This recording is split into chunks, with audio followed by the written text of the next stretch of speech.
Hey, everybody. Welcome to the Sailing into Oblivion podcast. I'm your host, Jerome Rand, and today we've got the follow-up, the final of a three-part series, catching up with Oliver, sailing with Phoenix all the way from Hawaii. It was fantastic. You know, I caught up with him about a month before he left. That was when we first met. Then we had the mid-ocean check-in, about a 20-minute podcast convo. Finally, we got to sit down for an hour. So he's very gracious with his time. I mean, I know he's got people pulling him left, right, and center. And for him to take the time for little old me really is much appreciated. But I mean, what a wild story. Holy cow. You know, you leave to go to sail Hawaii, and within a month, your face is all over the planet. You've gone completely viral. Your life has completely changed. It's fascinating. So we get into a lot of that. We get into some of the good and the bad on the trip, a lot about food, and yeah, it was a lot of fun. I really, really do appreciate him taking his time. Shout out to Oliver for not becoming too big and too famous for us little guys out here. I really do appreciate that. Before we start the show, if you want to help support this podcast, my future adventures out on the ocean blue, consider checking out the links in the description. We've got everything from the Patreon family to one-time donations, lots of merch, children's books, regular books, all about the trip around the world. And if you're looking for someone possibly for a speaking event, I am definitely your man, sailingintooblivion.com. We also do coaching and consulting, and you can just reach out to the show from there. Thank you all so much for tuning in, and the support here on YouTube has been fantastic, as well as the podcast. Thanks for watching it, sharing it, commenting. I really do appreciate it because I want to keep going. This is my favorite form of content creation, and I appreciate the support that everybody's given me. So without further ado, here is my conversation with Oliver, aka Sailing with Phoenix. Welcome back to the show, Oliver. How are we doing? Good. Round 3, man. It's so cool that we got you pre-departure, mid-trip, and now post arrival. Yes, thank you very much. Dude, congratulations, man. You made it. Thanks. Yeah, I made it. It was sweet. It was it was cool. I had a lot of fun. I think I'm the only one who's done it without a whisker pole. Yeah, I'll tell you what, that was one thing I for sure was when I was watching some of the clips and stuff. I'm watching that jib collapse and fill, and I was like, oh man. Yeah, it was driving me insane because I knew it was so bad. I was super self-conscious about like filming and stuff because like I know everybody, all the sailors are gonna be like, what is this guy doing? But that's how you learn. I had everything like close hold like the whole way here pretty much, and yeah, I mean it's what it is. It worked. I got here. I like surfed here pretty much. I think. But yeah, it's a big downwinder route. I mean, well, and speaking of Sailor James, you know, I somehow had missed that video that he did on his trip to Hawaii where he has to use the drogue. And I mean, you think about that, how slow that second half of that voyage was. You're towing this thing behind you. But again, at least the world and Mother Nature is pushing you kind of in the right direction. So yeah, right. So that's kind of cool. But I mean, I guess first and foremost, I mean, one, congratulations on making it. That is an epic passage, bro. 2,000 miles out into the ocean on your own. You gained some experience. And I know personally after, 271 days out there, like by yourself, isolated, I still feel a pretty big impact when I step foot back on land, even if I do a shorter duration trip. How was that transition for you? It was only for like a day where I felt like really like wobbly. Like I was walking down the hallways of like the hotel we stayed in for the first night. And I'm like holding myself, like narrow places. Like when I took a shower, I was like holding myself up, and it was a little weird for just a day. And then it got back, and then I had a couple like beers, and having like 2 beers was like having like 30, and just the equilibrium was completely off for about a day, and then but after the day I was pretty much fine, I think.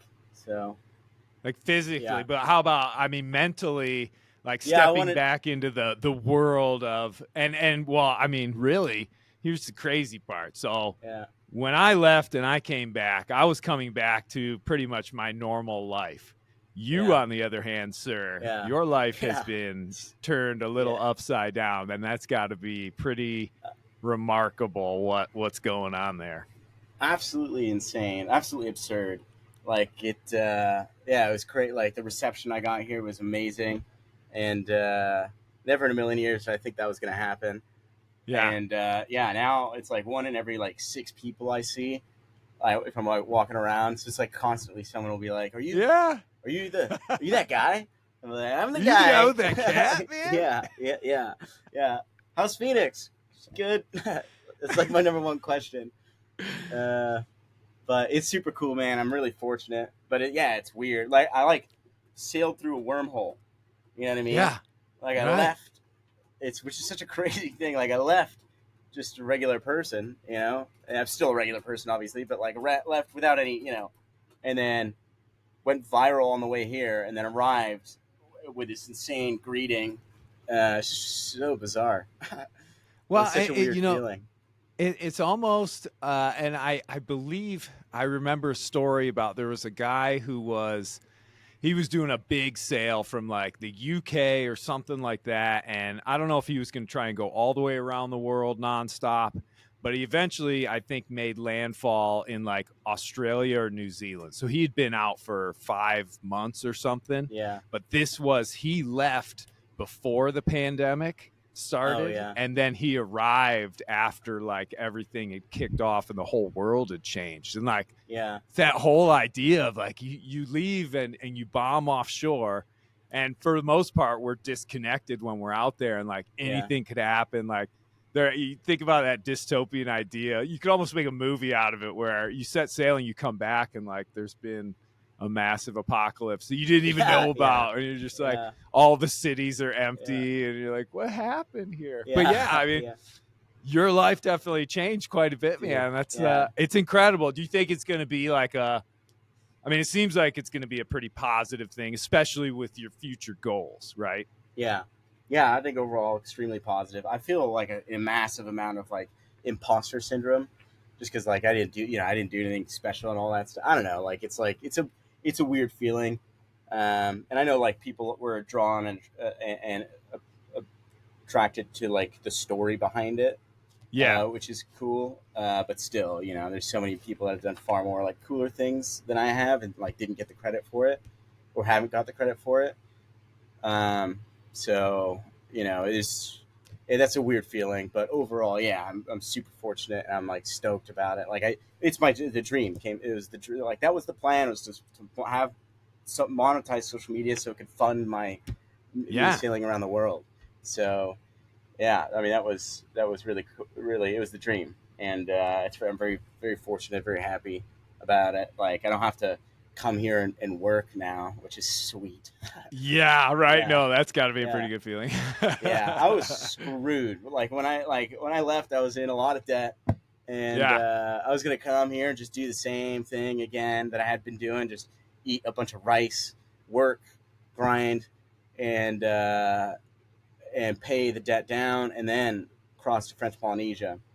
So I wouldn't have really been able to enjoy being. Now I can just enjoy being. I just need to do a couple things to the boat, and I can go. I want to go explore anchorages, and just I'm not on no like time crunch or anything. So like that's super cool. How much time do you think you're going to be spending in Hawaii before you set sail again? I'm not really sure yet. It sounds like March though is the correct time to cross to French Polynesia. Okay. From what I've so been you're told, going to be there for the hurricane season then? Yeah, I think so. Oh, okay. Yeah.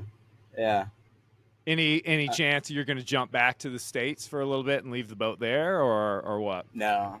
I'll go from here to French Polynesia. The question is, should I get another boat?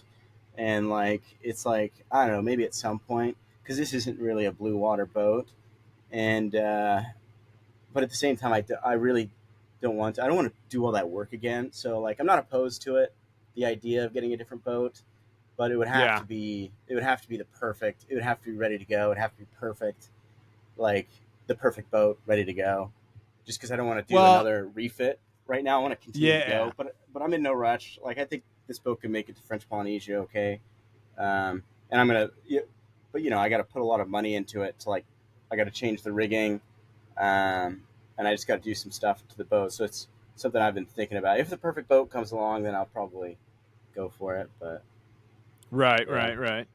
Well, I mean, it is kind of one of those things too where, you've already put a ton of work into it, and that's one thing because it is just a massive amount of effort, but also like that's how you get to know your specific boat, and that is a huge part of like the safety factor at sea. Because, dude, I mean, people have done amazing, crazy trips on boats that would send most sailors thinking like, no way, dude, you don't do that with that boat. But I mean, it's definitely possible, and big part of that is knowing it, and also you've kind of created this bond with that boat, unless you get to a port and you're like, I hate this boat that I'm on, like I got to get rid of it, because it goes either way.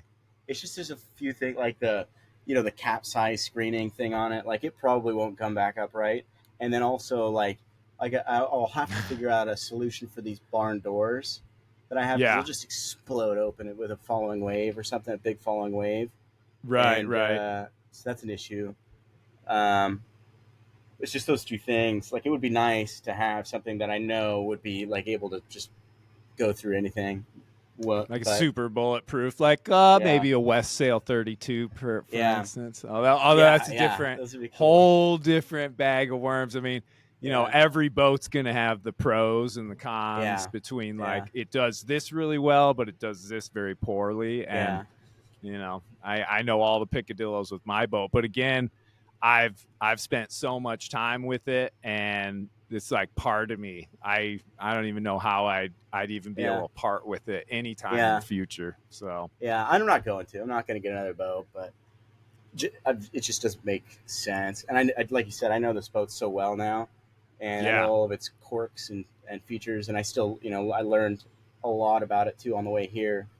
And so I'm not gonna. I don't even know what I'm talking about right now. I'm not gonna get another boat. No worries, bro. It's all learning process, dude. Like you walk around, I saw this the Hans Christensen boat.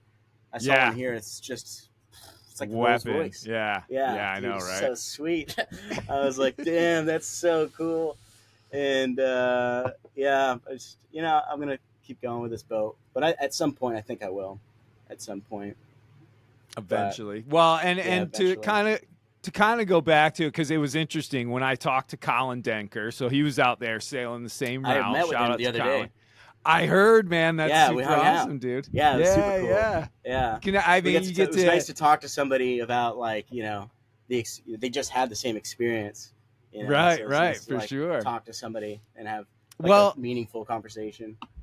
And he essentially, one of the things he kept saying, he was like, it wasn't a big deal. It's not the biggest passage. It's not the most dangerous waters and stuff. And I had to keep kind of reiterating, like, when you go offshore solo on a boat into the ocean world, like, regardless of, like, if the weather was really good on the passage and you didn't have to deal with any huge storms or anything like that, you're still putting yourself at risk. Yeah. And it's one of those things where I just don't agree with it when people downplay and they're like, oh, it wasn't really a big deal. It's like, well, it sure as heck could have been. And I rattled off. I was like, killer whales. You could have sunken container ships. You could have this happen. And so, there is something to be said for that. Like you were able to look at all those things and still be like, nah, I'm going for it. This is a dream. I got to face it. Yeah. And I never sailed outside of a river before. So like the waves were a surprise. I didn't know, I didn't even know you had to use, like, you can't not sail without a preventer. You know what I mean? Like you can't. Yeah. You have to. It's a requirement. Like it would be impossible to not have a preventer in and stuff like that. I didn't really know. I didn't realize that until I was in these constant swells. Yeah. So that was cool. But I learned really quickly with the rudder situation. Like on the second day, I almost had a knockdown because I had too much sail up, and it was like perfect, like calm water sailing, full sail. It was the only time I put the full sails up. After that, I was basically double reefed the whole way here, and and then all of a sudden this massive gust of, it wasn't a lot of wind, but it was around the full sails up. It was a lot of wind. And it was like the second day, I think, and like I nearly lost all the like all of the water was running, and my boat sits pretty high off the water, Yeah. and all of the water was flooding, coming over the lifelines, and I was like, there goes my spare water, because it was on that side where I had the spare water tanks, and yeah, getting that under control was intense, and it was like day 2, so I was like, all right, I'm clearly, like I sat there and I was sitting there, I was like, oh, I think I need to put in a reef. And I was like, all right, I'm going to put in a reef. Then I come downstairs, I could kind of start putting my foul weather gear on, and I went to the bathroom, and then I came outside, and it was too late. It was way too late. And it was like, dude, it's like the number one rule. It's like, if you're thinking about putting a reef in, it's already too late. And I was just about to say that. Yeah. And then came down here, taking my sweet time, and so I learned that immediately. And that was good. It happened that early, because it just kept me extremely reserved for the rest of the trip. It's like I'm not in any sort of rush, and then on day 5 I had that rudder failure, and so after day 5 I was like, this is gonna be intense, and but nothing really broke after that, other than I had a little bit of an issue with the hydro vane. But aside from that, everything was wiggling loose on there, huh? Yeah, I was sitting there watching it, the shaft, the hydro van, just looking at it, and then all of a sudden I watch it go whoosh, and I was like, that's not good. Don't lose it. Yeah. Well, on Sparrow, so I have an Aries wind vane, which is kind of a similar but different setup, but it has these 2 massive poles that connect it to the hull. And back in the early days when I was just trying to figure out solo sailing, I think I was in between St. Martin and the British Virgin Islands, sailing back middle of the night. And this was the old wind vane that originally came with the boat. And one of the pipes sheared completely off, and the whole thing twisted 90 degrees. So we round up into the wind, sails are flapping. I was asleep. I come up and the wind vane is gone, or at least I thought it was. Dang. And I'm like, oh my God, I'm going to have to self-steer the rest of the way. And then I saw that it was kind of still hanging there. I was able to lash it and everything, but crazy. It's like you get an adrenaline rush when you see a piece of equipment that is doing something it should not be doing. It's like, oh, wait a minute. Oh, holy cow. Scary. Scary. Yeah. Oh, then I had that pin that you the pin, yeah. Yeah, that's crazy. How likely would it have been if I shifted the sails? Would that have failed? Do you think? It's one of those things where usually there's enough tension on the rig, on the wires holding the mast, that those pins wouldn't move. They're connecting everything up, I think they do move, because you can see on the port side they're resting on the pin, on the little cotter pin. Yeah. It's resting on it. That's the thing, because if you're really pressured up on one side, on the leeward side, those get kind of slack sometimes. Ideally, they're always taut, but sometimes they get a little slack, and that's when those pins can wiggle loose. And there's a ton of stories of that exact thing happening where, people aren't doing the daily morning check. They don't get eyes on everything, and then the mast freaking falls down, and now you're in a whole world of you got to cut the thing free. You got to try and salvage it, get it at least away from damaging and putting a hole in the boat and then sinking. But that's the thing. We talked about that before, the snowball effect of being out at sea. It gets like a runaway train, but as long as you're diligent. And dude, when you sent me that picture, I was like, oh my God, I'm so glad I mentioned that. Dude, me too. It was the only reason I did it, because nobody had said anything before about doing those daily rounds, and you said it, and I was like, all right, that makes sense. But it was every other day there was something that was broken, or something was coming loose or something. And after that I was like, that's I went and looked at all the other ones, and there were some that were on the, and all of that, because I've been checking every day, so all that happened that happened the day before. Between exactly. checking it to then, which is a weird feeling. And then, there's sorry, go ahead. No, I don't think I was going to say. I was just going to talk air. Oh. Dude, I love having our conversations, man. It's nice when you get to the third podcast convo, you start to really get to know the person and everything. Yeah. And I'm sick today, though, which is a bummer. I got sick. Really? I've just been shaking so many hands, I think.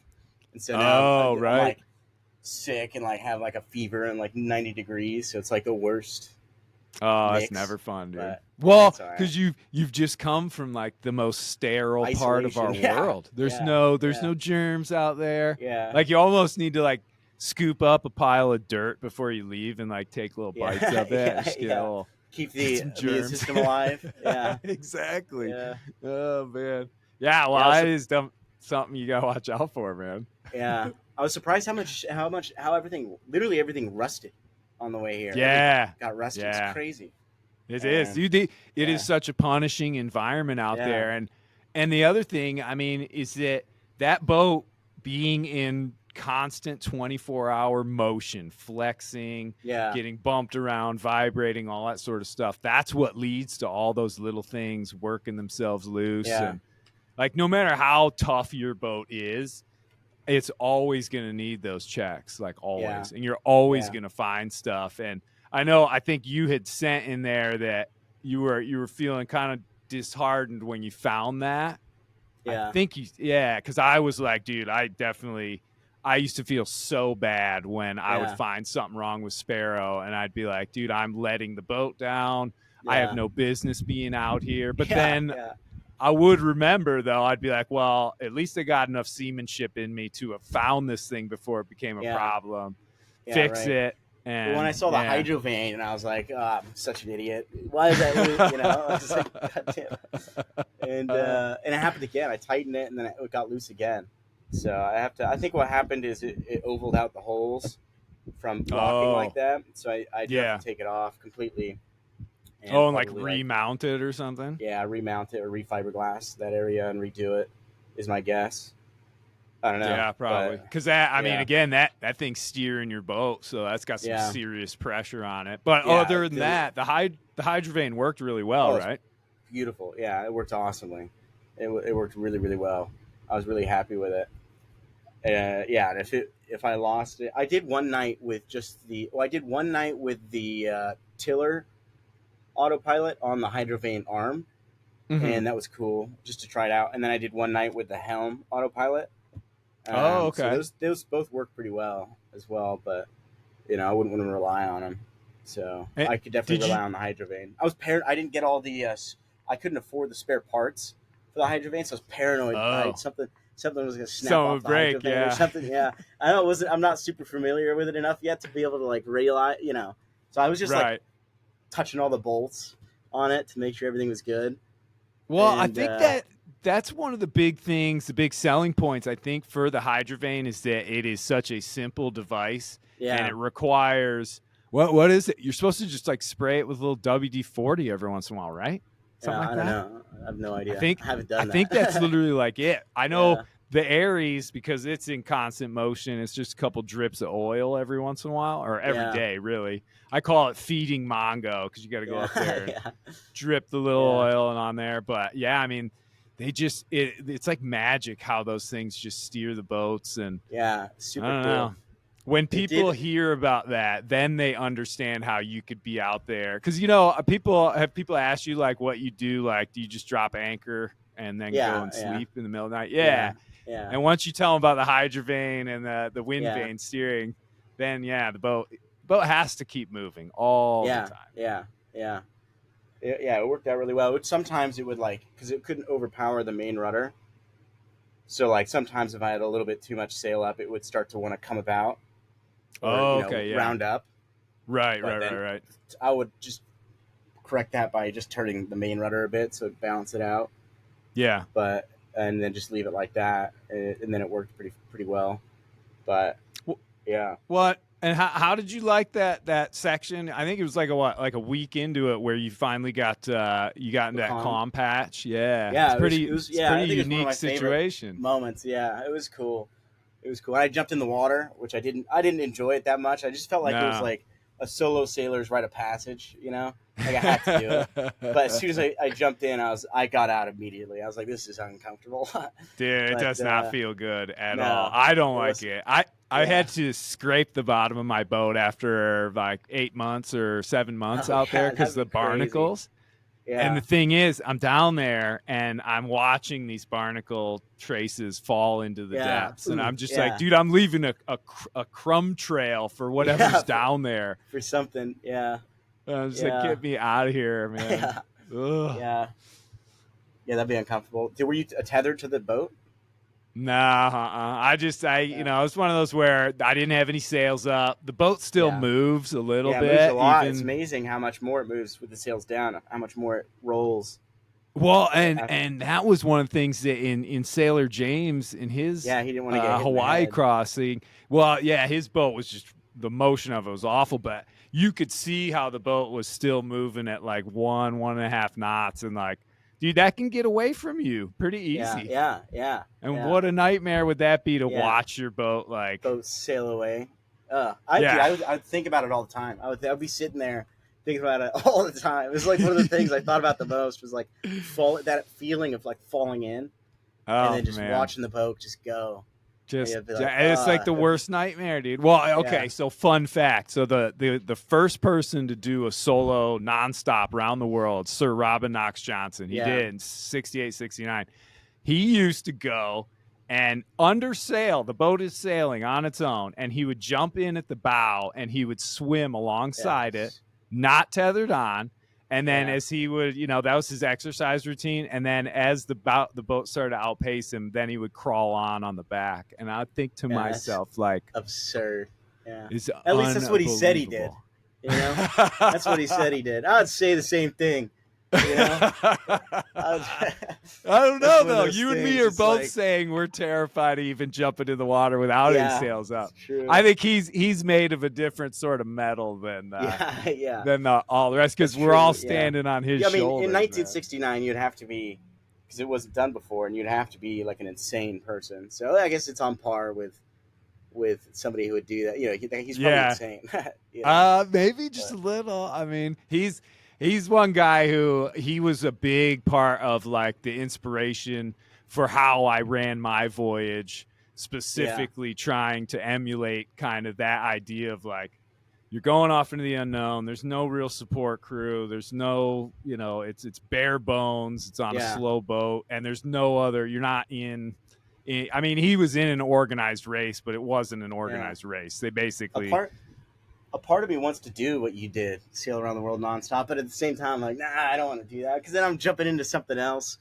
But part of me is like, I want to do that a little bit, but it would just be, I think I would go insane. Like, I don't know how you don't go insane. Well, I sent you that one video from day 260 or whatever. Yeah. So I was getting close, man. I was getting close.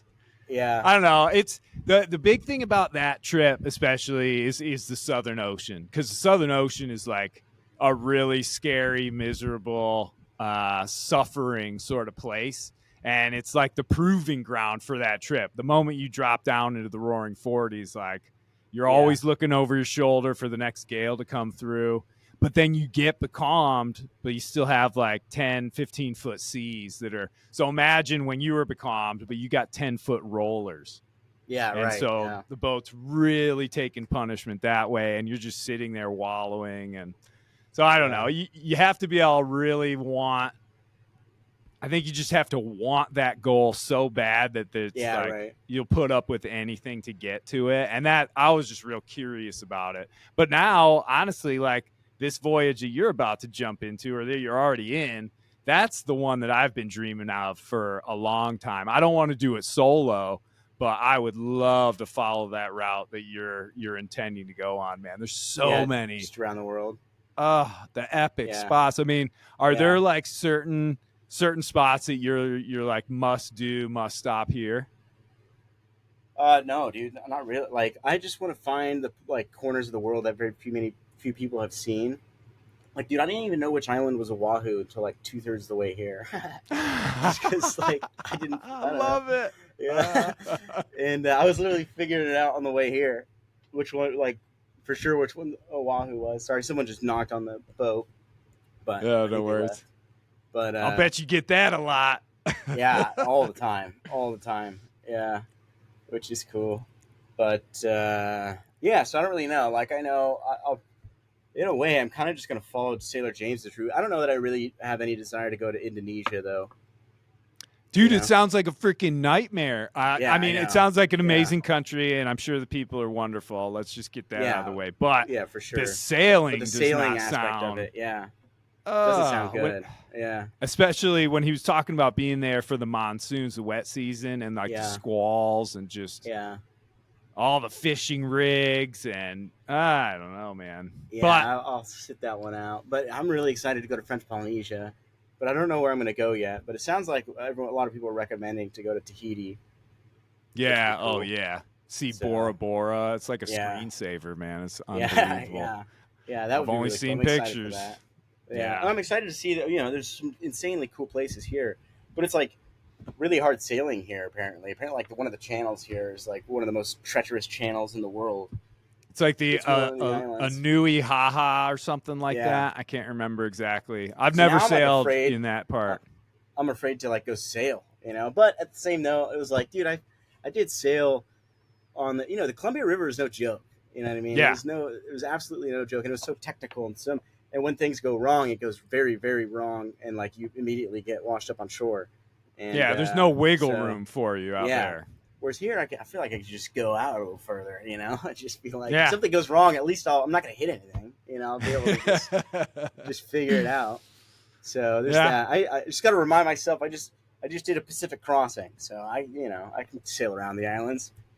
Yeah, dude, so, you definitely can. Yeah. Keep an eye on the weather and stuff. Do you think you'll take anybody out with you, like go out with some locals and stuff like that? Take some people out, yeah.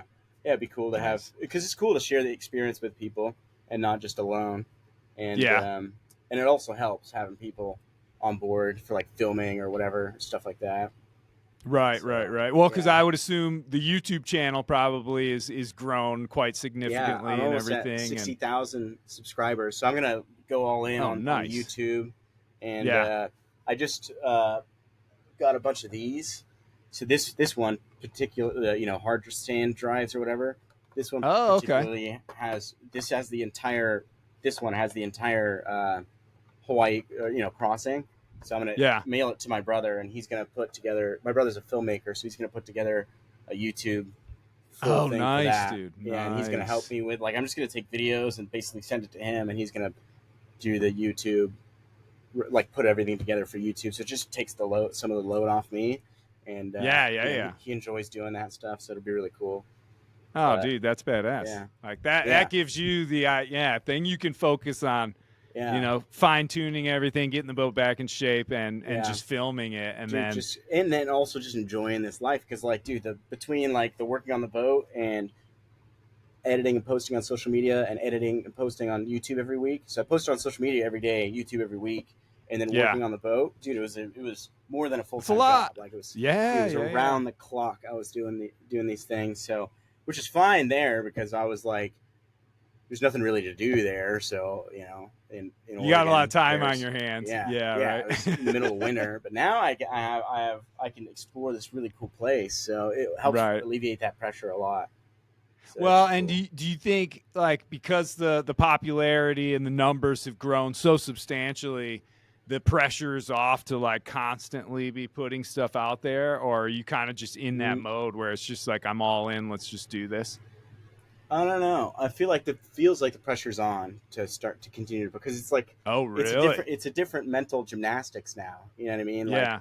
Before, it was easier to go so hard because I was so fired with fuel, and my back was against the wall, and that's how I operate, man. If my back's against the wall and I've got everything going against me, that's when I could do anything. But now it's I've got to be careful, because I've got everything I could ever want, you know what I mean, sort of thing, and I can you can lose sight, you don't want to lose track of what the actual goal is, and so I just need to keep it simple, and what do I want to do? I want to sail around the world, so that's what I'm going to do, and then I'm going to try and just document it along the way, and so but now that I've got all these followers and stuff, it's just a different mental mode. I have to find a different way to mentally motivate myself to keep doing it, I guess, if that makes sense. Yeah. Well, it definitely, I would feel, part of me would think oh, okay, sweet. Pressure's off. Now I can throttle back a little. But then, like you're saying, it's kind of almost pressure's on to keep this thing going, not just be a one passage wonder, if you will. Yeah. Yeah, exactly. Yeah, just keep pushing which I along. think the height was probably that passage is probably the height of every, that'll never be possible. Well, until the disaster voyage, yeah, that's going to be that'll like bring everybody standing back on my in. boat waiting for a helicopter or something. Yeah. Well, let me ask you, because I've been just working constantly, and so I missed out on a little bit, but I saw something. It came up on the feed today, and it was, you got like an airdrop out there. Oh yeah, I got from Elf Cosmetics. What is that, dude? Yeah, dude, that was the hardest thing I've ever done in my entire life. Like picking it, because as soon as they dropped it, they dropped it like, I don't know what it was, how far away it was. Far, but as soon as they dropped it, it was like a cooler. It was a dry bag wrapped in stuff, and then like 10 foot of floating rope, and then like a diver inflation thing. Oh, like a little buoy. Yeah. And so like as soon as it dropped, it disappeared. It would disappear for like 15 seconds, and then it would come back, and then it'd be in a different place, and then it would disappear for 15 seconds, then come back. And as soon as it dropped, I was like, "There's absolutely no way I'm going to be able to get this thing." This. Oh my god! And but so I put it on the port side. I run up to the port side with a boat hook. As soon as I get up there, it had gone under the boat on the starboard side.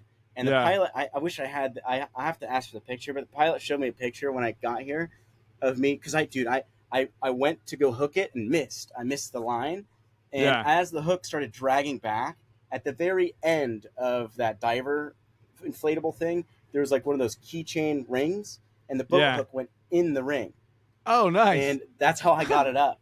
And, $1 million shot. There's this picture where I'm like holding on to the stay, and I'm fully leaned over the boat with a boat hook, and you can see I've missed it. Like there's no way I'm getting it, but somehow I got it, and that was so hard.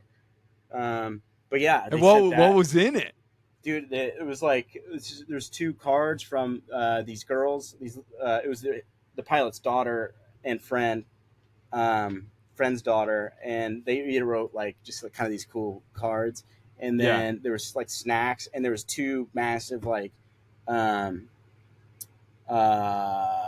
wasn't Jimmy John's, but it was Jersey Mike's sandwiches. Oh, no way! Yeah, so it was like and they had just got them before they left, so it was like fresh tomatoes, lettuce, and because by then I'd been eating, dude, my fridge filled with mold, and so like all the soup cans, and so I was literally eating just cans. Sometimes I was just opening it and drinking soup cans out of moldy. Right. It was just miserable.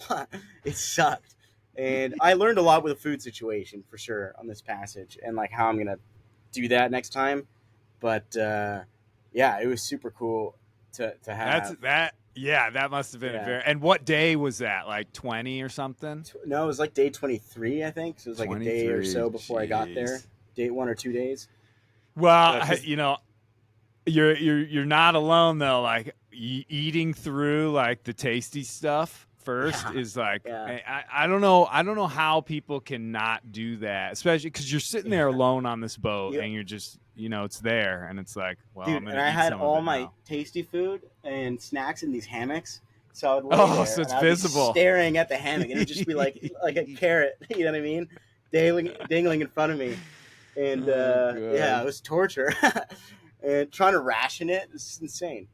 And, it's so hard, dude. Yeah. And my younger brother Adam, shout out to him. He before I left, he went and took like a pile of like candy and beef jerky and stuff, and he hid it around the boat. And I found quite a bit of it, like just within the first like month or 2.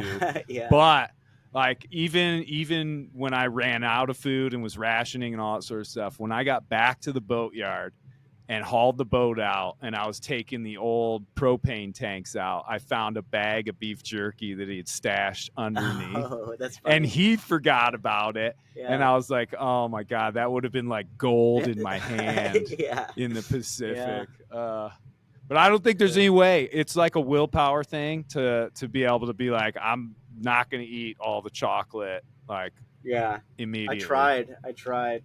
I just like towards the end left like the bad junk food, like the not the best junk food. It's good to get a variety of junk food, like the best stuff and then the not so good stuff, because that not so good stuff later on It's good It's stuff. like filler. You know? Yeah. It's good stuff. It's better than the cans of soup I was drinking cold.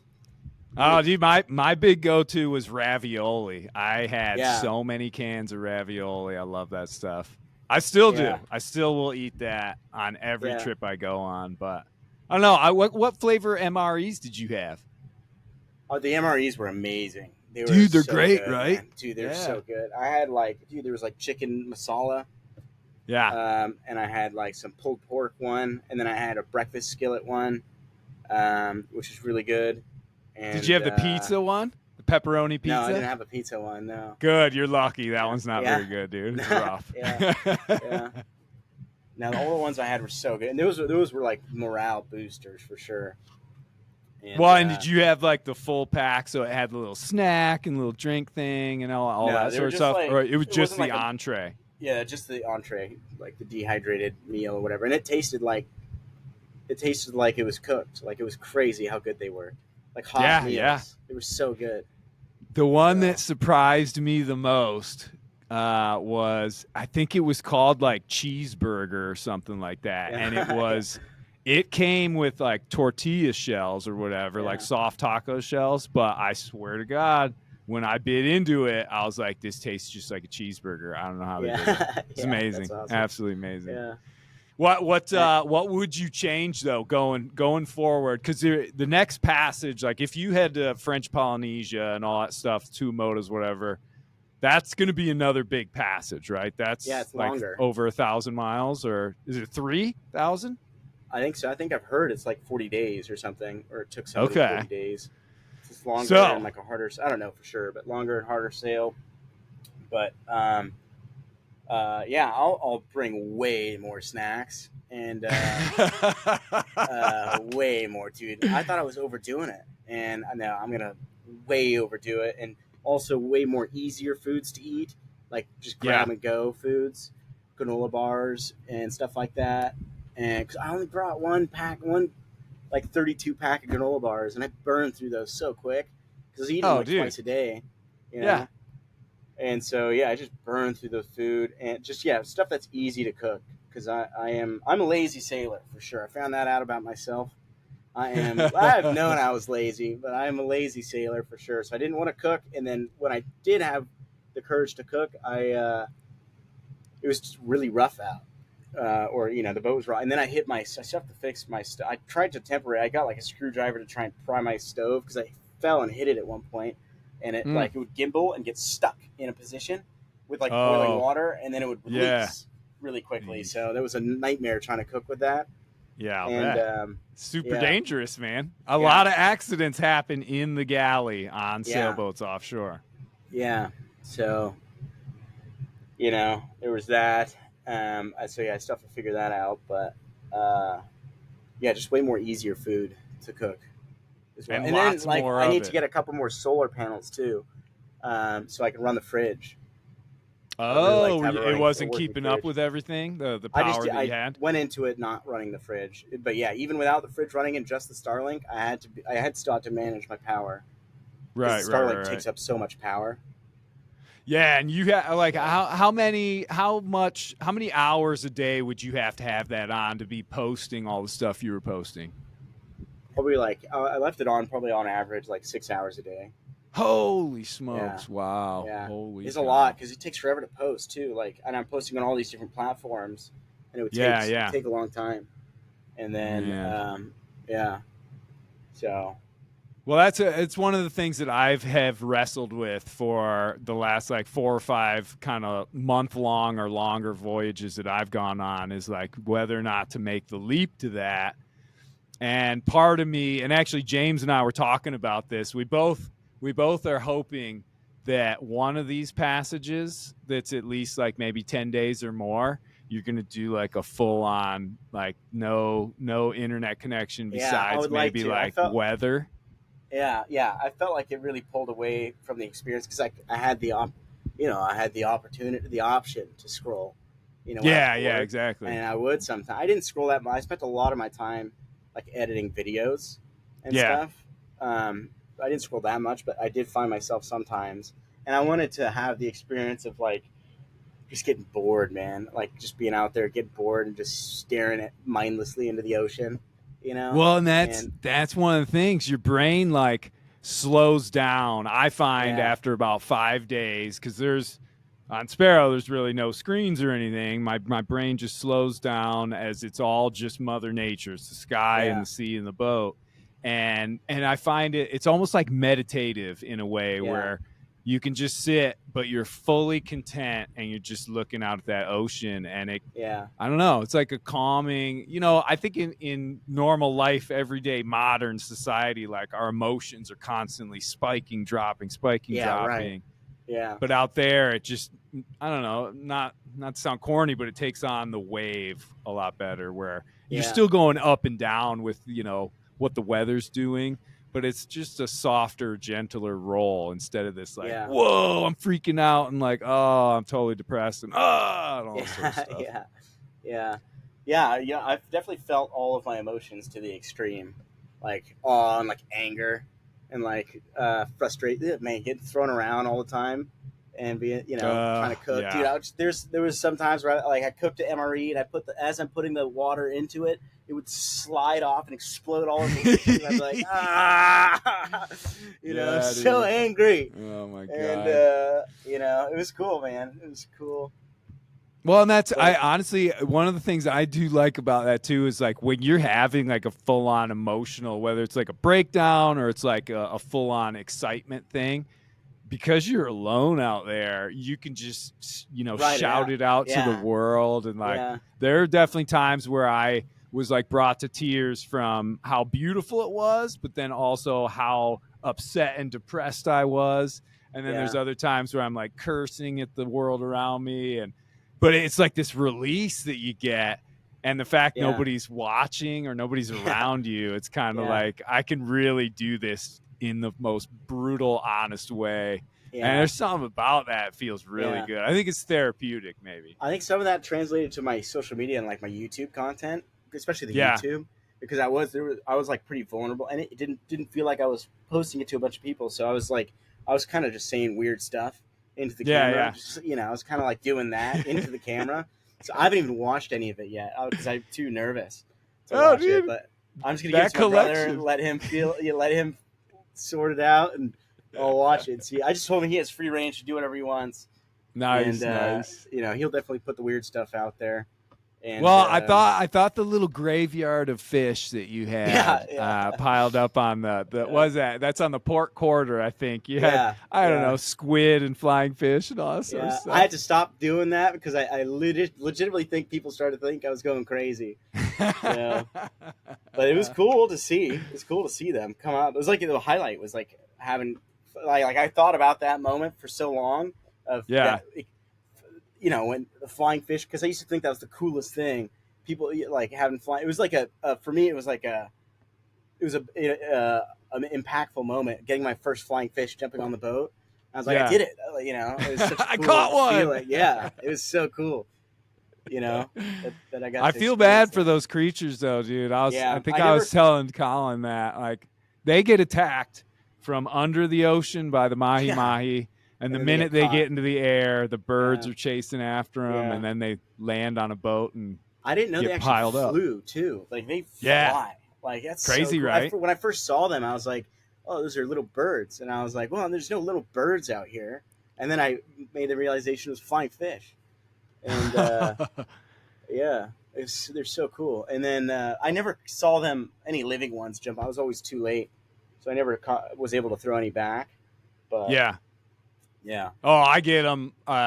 A lot of times I'll hear them thumping around on the Oh, deck. really? Yeah. And yeah, depending on how long I've been out there, in the beginning, I'll always go up and I'll be like, I'm going to save a life tonight. This is going to be Yeah. great. Yeah. Usually within about 60, 70 days, I'm up there and I'm grabbing it and I cook it and I eat it. And I'm like, oh, Oh, that's really? tasty. Oh, Oh, cool. yeah. I Yeah. was like a robot by the time I finished that trip.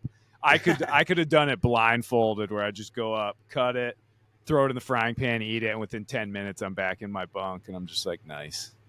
Yeah, that's so funny. Yeah. Cool. You turn into a bit of a brute out there Yeah. when you go for those really extensive, like you almost lose a little bit of your humanity, I think. in some ways. So ye be warned when you think about the full-on nonstop trip. That one's I've thought about it. I just think it would be really cool. Yeah, that's the thing. Hey, maybe in the future, man. You never know. Maybe. Cut your teeth going around the world and stopping, and then if you're still craving that experience, then you will. Because, I mean, dude, before I did that trip, I didn't have a ton of solo sailing experience, but I had like, I don't know, 50, 70,000 miles of ocean sailing underneath like really incredible captains and all that sort of stuff. So, because, this again, the Southern Ocean, it's brutal. It's no joke down there at all. Terrifying. But I can imagine. Is what it is. I'm glad I did it though. It's one of those where. Would you do it again? I've tried to do some really big trips, like different style. I wouldn't want to do the same route again.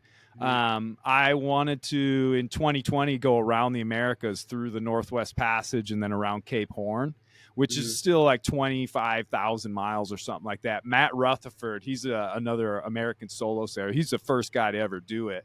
And so I was going to follow his route, but that was right in the beginning of COVID, and then they ended up closing the passage and stuff. But so I don't know. I wanted to go out for a number of years, but I also kept breaking the boat too. Everything was so underfunded, and I was always working at the same time as I was getting the boat ready. So I was like exhausting myself, and I realized that if I was going to do another big trip, it's going to take like 3 years or something to earn enough money to really make sure I have everything in place. So, it is what it is. But I don't have any serious plans quite yet, but I am trying. I want to do this one trip, and it's kind of the most casual of any of the trips I've ever kind of planned. Is the Atlantic figure eight, where you leave from the East Coast, go across the Atlantic towards the Azores, then down over the equator, all the way down, just touch the Southern Ocean and then come back up. But you're following the currents and the trade winds. And, the last time I attempted it, I got turned upside down and broke everything on the boat. So it was kind of a bit of a bummer. But I think I've got, more comfortable being back on the edge over this last year. And, that actually is one of the things I kind of wanted to hit on tonight was, this passage for you, it looked like, as far as I followed, the weather was pretty decent for this trip. Like, would you say you had any like really rough sections that were, kind of frightful, like white knuckling it through the night or anything? Just the first 5 days, and I don't know really how to compare it or what to compare it to, but it was definitely rough for me. Like it was, it was like 35. I think there's moments where it's gusting like 38 knots of wind. Oh yeah, and that's when when the rudder failed. Is in the height of that, and the waves were at their biggest. But it wasn't anything like insane. What made it insane was when the rudder failed, and it was not, and it also made me realize how like how vulnerable you could be, and like after I like did the temporary fix on the rudder. I was like laying there at night, just like waiting for it to go because it sucked. It happened at night, right? But yeah, no, I don't think I've experienced really what the ocean has to offer. I know it can be, absolutely nuts. But I would like to one day, to kind of really feel it. But I don't know. I think I'd be all right. Like as far as like, I don't know. I think it was like I am a bit of an adrenaline junkie too. So I think I would. I don't know. I mean, it's hard. It's hard to speak on it without experiencing that kind of chaos. I mean, as long as there's nothing broke. If something, because if I was in 25-foot seas and the rudder broke like that, oh my god! Yeah, it's like, what do you even do in that situation? I don't know. Right. Yeah, I don't know. Hope it doesn't flip over. With the game plan that you've got in place, I mean, no doubt you don't make it around the world without being tossed some pretty sketchy situations. But, it is one of those things where, and I've dealt with this myself so much, where if you sit there and you worry about it all the time, that's the sort of thinking that essentially makes it so you start pausing and you're like, I don't think I'm going to do this. I don't think I'm going to go after it, or I've gone far enough. And your mind is trying to protect you a little bit. Yeah. But when you kind of think about it in the other frame of like, well, I believe in myself, and I believe that, what does get thrown at me, I'm going to be able to stand up and face it down. And you have to, as a solo sailor, you have no choice. That's the sort of thinking where, okay, now you start going, okay, well, I'm going to come up with like plan A, B, C, and D. And now I've got options. And then all of a sudden it starts to kind of take some of the worries down. At least it does for me. And then I feel a whole lot better about, because really that whole anxiety that comes with the worry and the what ifs with bad weather and things breaking, that never helps anything. But it does give you that energy to be like, oh, well, let me sort out this and try and figure out what would work this way and that way. And now all of a sudden you're like, oh, okay, I've thought these things through, so now I'm better prepared anyway. So, okay, let's just go for it. And I don't know, it's going to be a mental game in a lot of ways, I think. Yeah, I mean, nothing happened to where nothing happened to where I doubt myself. Now, there are things that I would think about that I'd be like, man, I would really not want to deal with that right now. That would really, really suck. But I'm too much of an idiot, I think, to really worry that far ahead. I'll probably put myself in a bad position, and then when I'm in the bad position, I'll be like, what have I done? That's how I felt with the rudder fail. When the rudder failed, I was like, what have I done? I'm so out of my, I'm so, but I was able to handle it. The only thing that worried me is how sick I got. And I think it was because of the combination of literally fear sickness and then also legitimate seasickness. I got so sick. And when I went down in there, I literally was like, oh, I could barely hold myself up, and I'm, flying around either side.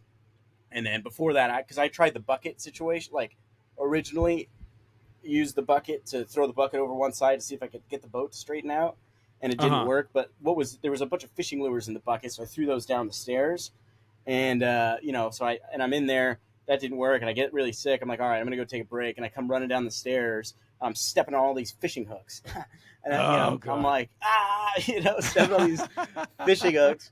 And then I got in the quarter berth, and I just sat there, and I just laid there with the boat rocking like crazy, and just to try and collect myself and get unsick, and then went back up and back in there.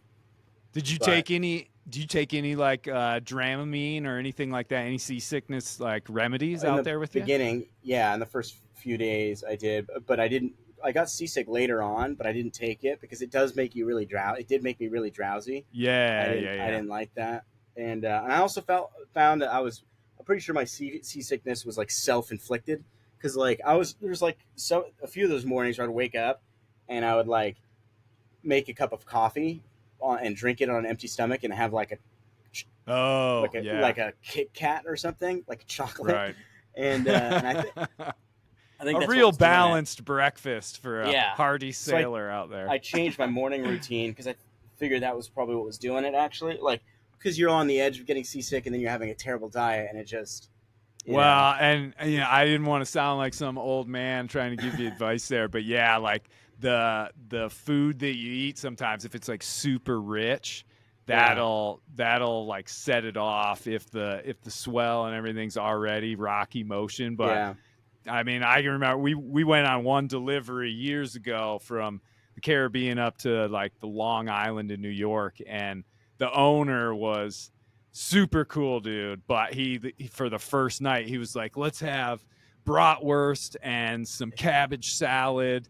And as soon as we got into the ocean swell, just the smell of that put him down in his bunk, and he was seasick for days after that. And it was kind of he felt bad, but it was, especially in the beginning, trying to keep things light and as dull as possible. And the other benefit to that is that it saves the snacks for later when you're already in the zone with your sea legs and everything. So a lot of talk about food, man. Isn't it crazy how food becomes one of the epicenter sort of focuses when you're out at sea? I learned a lot about it, and I'm gonna change it up for sure next time, but because it is important. It was the thing. It was morale boost was having a good meal, and also when I get bored, I start to eat. It's like entertainment, You want to eat everything, and, So Very like-minded for sure. Well, hey, listen, I know taking an hour out of your busy schedule was probably not the easiest thing today, but I want to thank you, man. I have literally, there's been a lot of people over the years that have either come on the podcast or that I've kind of helped as they're starting to start their career or whatever, and then they take off, and then they no longer return my calls and messages. Yeah. And the fact that you did after blowing up and stuff as big as you have, like, shows a lot of character, I think. And I have great confidence that it is going to carry on into the future, man, because you're sharing something in such an authentic way that I think is just it's absolutely captivating, man. I love it. I can't wait to see where it goes. Yeah, I appreciate that. Yeah, it's important to me to like the people that help, because you helped me a lot, and like, so I think it's important to I'm in a position to where I can help pay it back to people. Even like Kraken sales, they didn't need to give me those sales. They didn't give me the main sale, but they gave me the sale at cost. It's like this small little company, and I gave them a shout out on social media, and I helped them out a ton. So it's really cool to do that. So yeah, I'm not going anywhere. I won't disappear or anything. So I appreciate it, dude. Well, and I think you're going to find that, especially the places that you're going to go through the South Pacific, the community of sailors, because we're all in it together in a way, and we're all up against this big bad beast, Mother Nature, who is beautiful, but also can be pretty gnarly at times. Like, there's a collective, and people help each other, and they try and pass experiences on, and you'll find some of the greatest people willing to help and do whatever they can along the route. I mean, it's the thing. The journey is one thing, but it's the people you meet along the way, and you got a whole lot of that, I'm sure, right now. But going into the future, it's gonna be great, man. Yeah, it's been cool from the start. Like, from the start, it's been, the sailing community has been amazing. So yeah, it's cool. Awesome, brother. All right, man. Well, I'll let you go. Cool. Hopefully get some rest, a little vitamin C, feel a little better, and get some air conditioning, bro. I know. I'm gonna get one of those ones that you put in the the porthole in the hatch. Yeah. Yeah, I saw one of those, and that would be really life changing. Oh, it'll be a game changer. I got to head to Sparrow, which is in North Carolina, in July, and it's probably going to be about 100 degrees and 100% humidity, and I'm taking an air conditioner with me because I'm messing around with that. But anyway, well, Oliver, thank you so much, man. Give Phoenix a little scratch on the old head for me, and we'll definitely be checking in again, dude, for sure. Is there anything you want to do a shout out to or anything right now? I don't know. Shout out to my cat, I guess. I don't know. Good man. She's the star of the show, so yeah, that's it, I think. Yeah. Awesome, brother. Well, thank you so much for having me on. It's my favorite podcast, so yeah, thanks for having me on. That means a lot. It is, yeah. Well, and obviously, anything comes up, you can always hit me up. I don't know it. I might not be able to help. I might be able to, but I'm at your service as far as it comes to boating knowledge for what it's worth. Yeah, I break my boat all the time, dude. It's great. Yeah. I know all about it. Yeah, cool. Well, I appreciate that a lot, man. Thank you. Yeah, no worries. All right, Oliver. Take care, my friend. See you, man. Yeah. Do I just hang up?